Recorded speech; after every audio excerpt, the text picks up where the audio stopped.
પંચમહાલ જિલ્લાના વિંજોલ ખાતે આવેલ શ્રી ગોવિંદ ગુરુ યુનિવર્સિટી ખાતે વિધાનસભાના ઉપાધ્યક્ષના હસ્તે વિવિધ પ્રકલ્પોનું લોકાર્પણ તથા ખાતમુહૂર્ત કરાયું, જેમાં કેન્દ્રીય ગૃહમંત્રી અમિત શાહ અને રાજ્યના ગૃહમંત્રી હર્ષ સંઘવીએ વર્ચ્યુઅલ ઉપસ્થિત રહીને શ્રી ગોવિંદ ગુરુ યુનિવર્સિટીને શુભેચ્છાઓ પાઠવી હતી.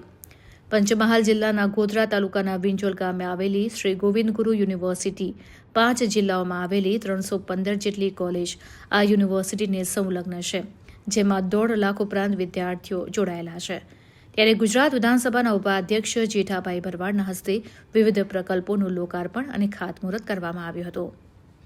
આ કાર્યક્રમમાં કેન્દ્રીય ગૃહમંત્રી અમિત શાહ ખરાબ હવામાનને લઈને આવી શક્યા ન હતા, જેને લઈને શ્રી ગોવિંદ ગુરુ યુનિવર્સિટી ખાતે ઉપસ્થિત જેઠાભાઈ ભરવાડના હસ્તે 10 કરોડના ખર્ચે તૈયાર થયેલ સેન્ટર ઓફ એક્સેલન્સ, 15 કરોડના ખર્ચે તૈયાર થયેલ ઇન્ડોર મલ્ટીપર્પઝ સ્પોર્ટ્સ કોમ્પ્લેક્સ ઉપરાંત 12 કરોડના ખર્ચે તૈયાર થયેલો સિન્થેટિક ટ્રેક, 2 કરોડના ખર્ચે તૈયાર કરાયેલ કૃત્રિમ તળાવ અને મિયાવાકી વન કવચનું લોકાર્પણ કરવામાં આવ્યું હતું.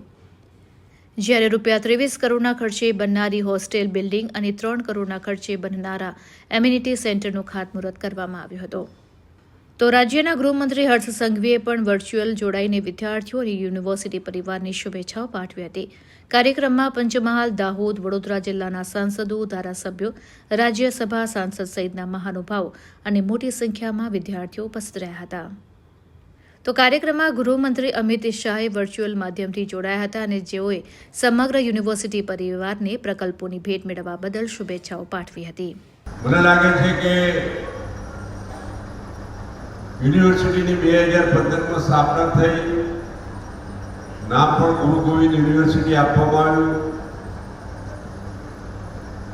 આઈટીઆઈની અંદર શરૂ કરવામાં આવી. 148 એકર જમીન ફાળવવામાં આવી. જમીનનો કબજો લેવાનો હતો ત્યારે પાટેલે સાહેબને અમે બહુ જ પ્રયત્ન કર્યા કે તમે જમીનનો કબજો લઈને તો કે ના સાહેબ, હું ના લઉં. કેમ? તો કે વચ્ચે એક કે ભાઈ ઘર ખાલી કરતો નથી એટલે કબજો લેવામાં આવશે નહીં, પૂરેપૂરો કબજો સરકાર આપે તો લઈશું.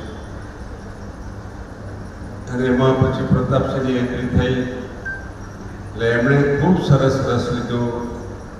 ગુરુ ગોવિંદ યુનિવર્સિટી ઊભી કરવામાં એમણે જે મહેનત કરી છે અને એમણે મારી સાથે સંપર્ક રાખીને જ્યાં જ્યાં અડચણો ઊભી થઈ ત્યાં તમામ પરિસ્થિતિમાંથી સામનો કરીને છેલ્લા જે મકાનવાળા ભાઈ હતા એને મકાન બનાવીને અહીંથી શિફ્ટ કરીને એમને પણ પોતાનું કામ કરવા માટેની વ્યવસ્થા કરી આપી. એટલે આ યુનિવર્સિટી ઊભી કરવામાં જેણે જે બલિદાન આપ્યું છે, ભોગ આપ્યો છે, મહેનત કરી છે, એ બધાનો આજની દિવસના તકતે હું બધાનો ખૂબ ખૂબ આભાર માનું છું.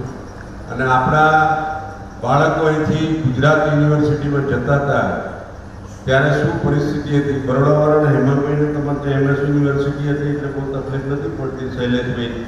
પણ અમારા ગરીબ આદિવાસી વિસ્તારના છોકરાઓ, બક્ષીપંચના છોકરાઓ જે ભણવા માટેની મુશ્કેલી પડતી હતી, એ મુશ્કેલીનો સામનો કરીને ગુરુ ગોવિંદ યુનિવર્સિટી આપી આજે 1.5 લાખ જેટલા બાળકો આ યુનિવર્સિટીનો લાભ લઈ રહ્યા છે. તમે વિચાર કરો કે આ બાળકોનું ભવિષ્ય કેટલું ઉજ્જવળ બનશે. આ બાળકો કંઈક ને કંઈક બનશે, દેશ માટે, દેશની સુરક્ષા માટે બધા જ કંઈક ને કંઈક પ્રયત્નો કરીને આગળ વધશે.